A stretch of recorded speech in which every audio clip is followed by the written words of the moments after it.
Halo, selamat pagi anak-anak, apa kabar? Tentu harapan Bapak kalian semua selalu sehat ya.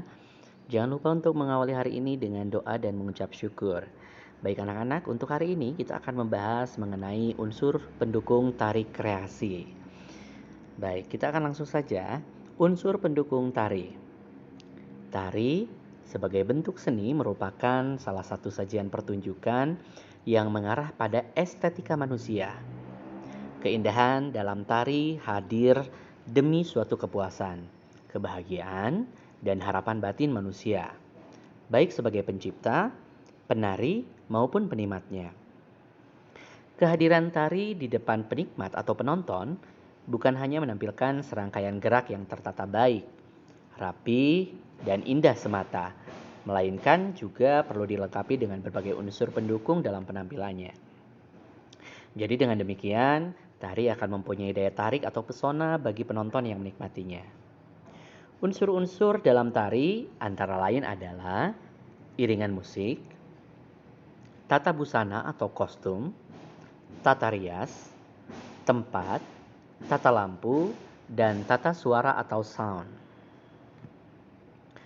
Yang pertama adalah iringan musik.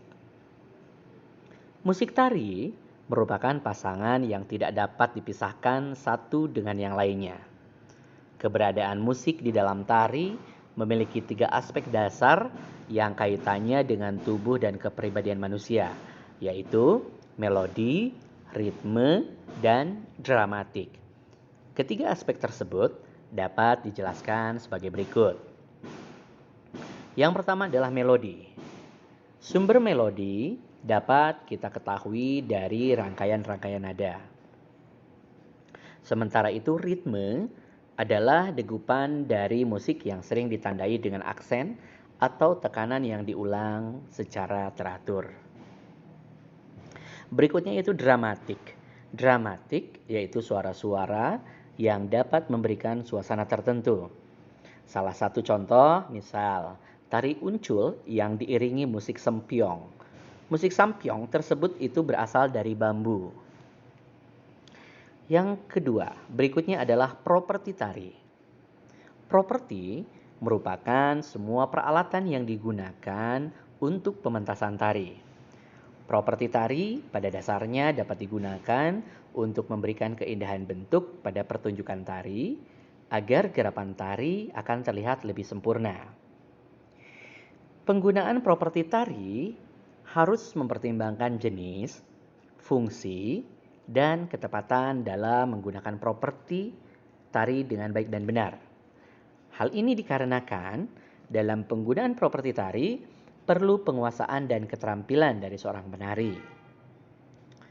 Kualitas penguasaan dan keterampilan dari seorang penari atas properti tari yang digunakan menjadi salah satu teknik tari yang dibutuhkan dalam format garapan tari yang berkualitas. Properti tari banyak ragamnya anak-anak. Bentuk dan fungsinya pun banyak. Properti tari yang digunakan antara lain seperti contohnya ya, selendang, tongkat, keris, payung, piring, panah, pohon-pohonan, dan sebagainya. Nomor 3 adalah tata rias dan busana tari kreasi. Busana dan tata rias pada seni tari adalah sarana pembantu yang berperan mendukung pertunjukan tari. Sementara itu, aksesori adalah bagian dari busana. Busana dan tata rias sebagai sarana pembantu artinya bahwa tanpa busana, termasuk ke dalamnya adalah aksesori, atau hanya dengan gerak saja, maka suatu pertunjukan tari telah terjadi.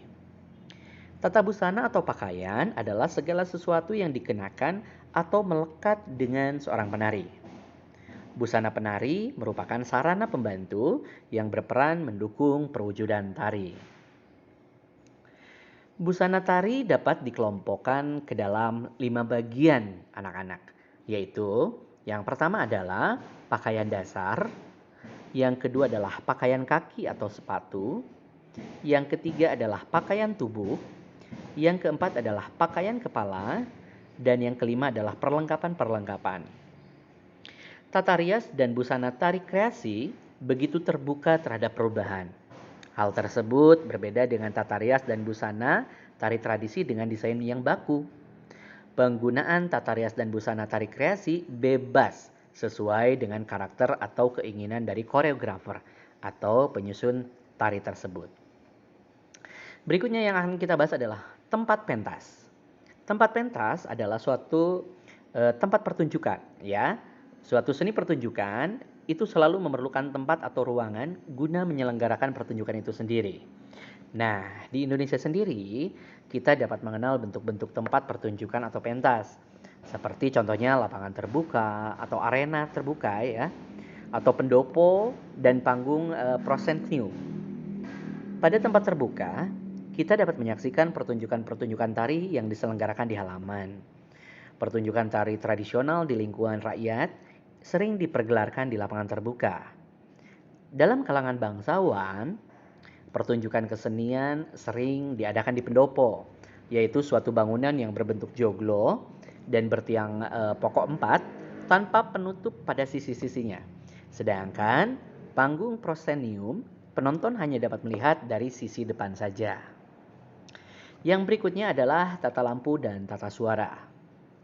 Sarana dan prasarana yang ideal bagi sebuah pertunjukan tari adalah jika gedung pertunjukan telah dilengkapi dengan peralatan yang menunjang penyelenggaraan pertunjukan, khususnya tata lampu atau lighting dan tata suara atau sound system.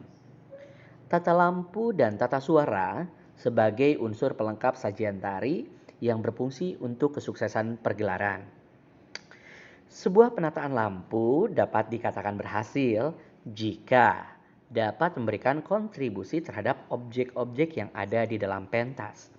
Sehingga semua yang ada di pentas nampak hidup dan mendukung sajian tari.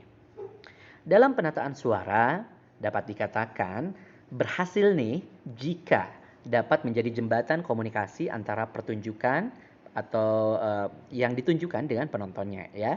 Artinya penonton bisa mendengar dengan baik dan jelas tanpa gangguan apapun sehingga terasa nyaman. Baik, anak-anak itu saja yang bisa Bapak sampaikan. Terima kasih, semoga kalian senantiasa selalu sehat. Ya, bye.